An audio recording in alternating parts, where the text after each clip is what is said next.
ริ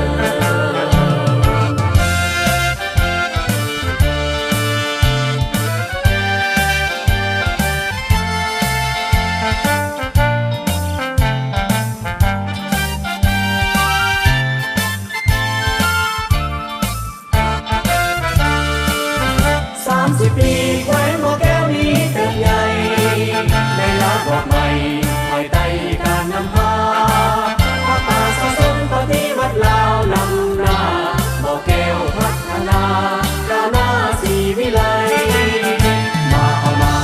เข้ามาเสลิมฉลอ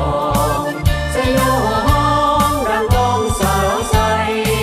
บ่อแก้วมันยืนตลอดไปบ่อแก้วมันยื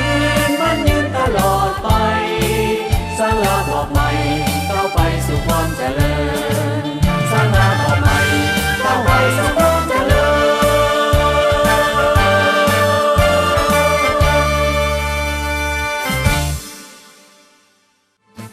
ยินดีต้อนรั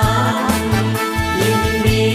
ดีต้อนรับขอคำนับต้อนรับด้วยใจขอเชิญชวนพี่น้องทั้งหลายขอเชิญชวนพี่น้องทั้งหลายมาแอวบ่อแก้วเมืองสาย